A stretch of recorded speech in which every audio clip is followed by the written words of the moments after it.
And that was the first time, and thankfully not the last time, that I kissed Renee Hollowfield. And with that, we sealed the deal and became a couple. Thankfully, I didn't bring Steve or Lisa on this little expedition. And Renee, being smart as a whip, was smart enough to figure out why I really brought her along. Though it was really more like she brought me along, since we were having to use her car, which was so much nicer than Steve's. Oh, it was brand new. One of the latest ones out, too. According to her, her dad wasn't hurting for money. She said that she had talked to him about me, and that after hearing that of my interest in martial arts, that he had taken an interest in actually meeting me, which I hadn't yet got the pleasure of doing. Normally, meeting someone's dad, when you're interested in their daughter, can be a somewhat stressful affair. But the fact that her dad knew martial arts might give me a leg up in this situation. And I'm not going to lie when I say maybe getting her dad to teach me a few of his tricks isn't just an extra cherry on top of the sundae, so to speak, that is. So after sealing the deal, so to speak, me and Renee hung out at the falls for a little while longer, her talking over some of her poetry and a violin recital she was going to be having soon, that I was looking forward to showing up to as her new boyfriend. At the time, as I thought about it, every time I did, it put a big smile on my face. And I had actually taken the time to listen to Renee play the violin. It was beautiful. She would play these somber songs. I swear they almost made you want to cry. Apparently, even her teachers thought she had a natural talent for it. They were even talking about getting her scholarships, full rides to college, in order for her to play in their college orchestras, and things of that nature. But for the moment being, after we finished our time at Black Rock Falls, we headed off to meet up with Lisa and Steve, who had definitely become fans of Renee's new car. Steve fought back against it for a little while, but after rolling around in a vehicle with air conditioning that actually works, he changed his tune. And so with that, we were all off on our way to the concert, taking place in a small town called Fairbrook nearby, mostly known for their lavish cornfields, in which we're always housed the concert. Plenty of open space after everything gets tilled down. The concert itself was pretty awesome, as usual. Though they were only local bands, they had good stuff. I think a few of them could work on their songwriting skills, but as far as their mechanical skills with the actual instruments, they were on par with the best. And we had no problem jamming out. It was a blast. So, after a few hours of rocking out and the concert finally coming to its conclusion, we were all readying up to go home, as most of the crowd had cleared out, and at this point we were just hanging around Renee's car, talking about the concert. Which bands were the best, who you thought was actually going to make it, whether we were going to buy any of their albums. It was at that point I met him. Ugh, this guy. Suddenly, as me, Renee, Steve, and Lisa were having our conversation, I heard a voice pop up, and to my surprise, it was a British one. "Hey, well look at what we got here. I didn't expect to see you. I mean, I was popping through to see your old man. We had some discussions to make. Some business to go over. But when I heard there was this concert in town, I had to pop by. And what do I find but little Renee? How's it been, girlie?" the voice announced as I looked over to see some tall, slender guy, probably in his mid-20s, light brown hair, short cut, and wearing fairly nondescript clothing, a white t-shirt and some blue jeans, but with a number of piercings and bracelets, so he had some rock accessories to him. Ugh, what are you doing here? I thought you'd be bothering somebody in, like, London. Oh, come now, Renee. Can't we be friendly? No, you know we can't be friendly. I don't know why you even bother. I mean, come on. I've known you since you were a little lass.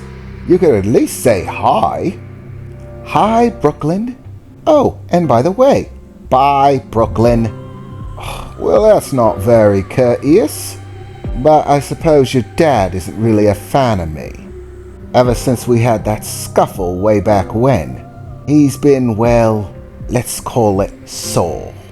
I still say I won. I don't care what he says. Yeah, and my dad still says he won. And I still don't care, Renee replied frustratedly. Look, just because me and your dad aren't at the best of odds, you could call it, doesn't mean we have to be adversarial. We can be friendly, can't we? So, who are your friends? He said, as, weirdly enough, he sniffed at us for a moment. Huh, they don't smell special. Hanging out with a couple of averages, huh? I would have thought that you'd be dragging an elite clique with you. It's none of your business who I hang out with. In fact, the fact that you actually wanted to listen to the same music as me is kind of making me sick. Oh, well, now you're just trying to hurt my feelings. Look, I came all the way over here from London. Can't you at least try to be nice? Just a little bit. I mean, I spend so much time talking over business. I never get to have any fun at all. People always think that being the boss is the greatest. I'll tell you what it is, it's a pain in the arse. I spend half my time just trying to keep grunts from killing one another. Oh, she said this, oh, he said that. And I gotta tell both of them to cram it and shove off. And if I hear about it from either one of them, I'm putting my boot in their arse. Just to have to come away from that and go right into dealing with a bunch of hobnobs who think they're better than everyone else. It's stressful. Every once in a while, I just like to wind down. Spend some time with the people. Remind myself that I wasn't always in charge. That I came from somewhere. That there are average folk out there living average lives. After a while, people tend to forget about that stuff. In my opinion, it's a weakness, forgetting where you come from. One I don't want to be guilty of.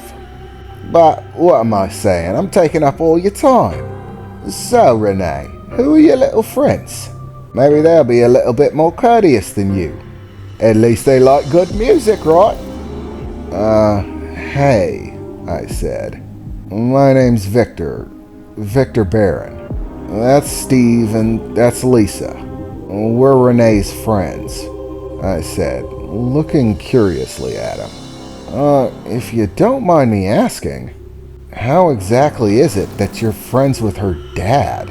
I mean, you look pretty young. And you say that you work with him on business?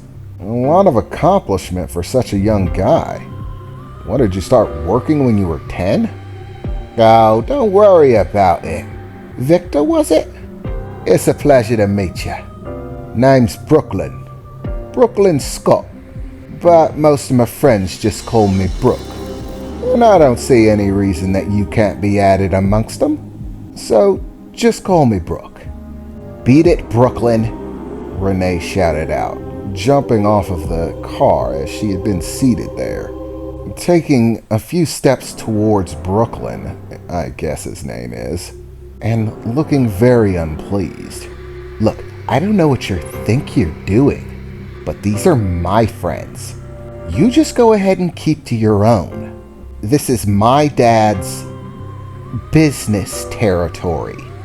So, I'd invite you to stay out of it, unless you feel like rehashing that old dispute with him.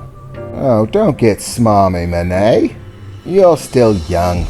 You'll figure out that everything doesn't always have to be serious. Besides, I think you're barking a little bit too loud, Brooklyn said, starting to give Renee a very serious expression. Renee didn't back down for an instant, and in the moment, though I didn't really realize what I was getting myself into, I immediately stepped in between them.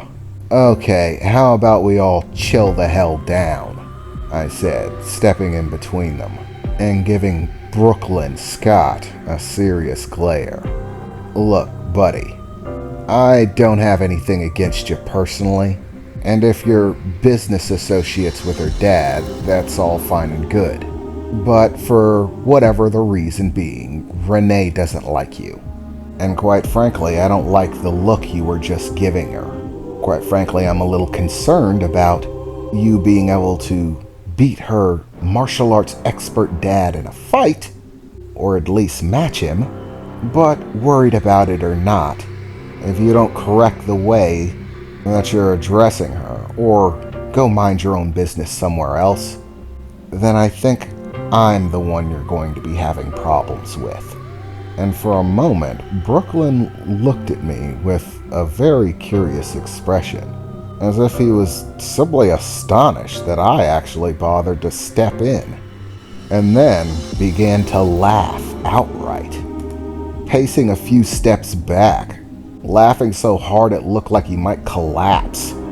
Oh, I haven't had a laugh like that in ages. Oh, you are one ballsy little git, and not too bright.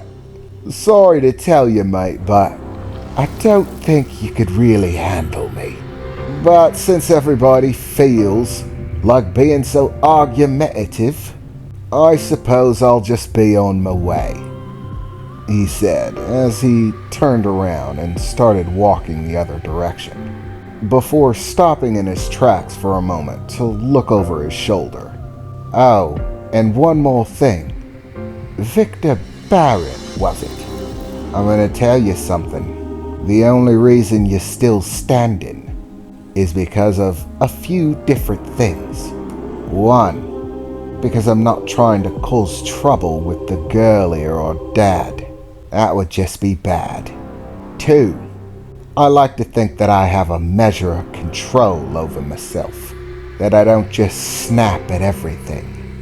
And three, I actually kind of like the cut of your chip. You got spunk, kid. I like it. But let me tell you here and now, you ever talk to me like that again, and trouble be damned, I'll break every fucking bone in your body.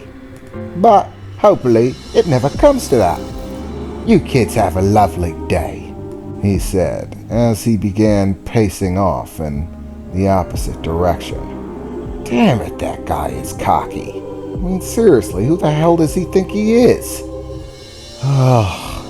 I heard from behind me as I turned around to see Renee exhaling deeply. Oh my God, she said as she gave me a hug. Never do that again. You nearly gave me a heart attack, Renee said as she let me go. Look, I know you're tough. You know martial arts, that's all good. In any normal fight, I'd say you'd win. But under no circumstances are you to ever challenge that guy to a fight again. He was not joking. You don't stand a chance at winning a fight with him. Not even a foggy one. My dad can barely handle him. You remember multiple black belts in basically everything? Yeah, him. Can't handle him. Trust me. Do not go there. But oh my God, she said in a high-pitched tone as she hugged me again. It was so brave. How you just stepped in. It was like the sweetest thing ever. Thanks, I replied, unsure of how to respond. I mean, she both said I was going to get my ass handed to me and to never do it again, but then complimented me for doing it. Ugh, why are girls confusing? I thought to myself. But at least that situation was over with. Or at least that's what I thought at the time.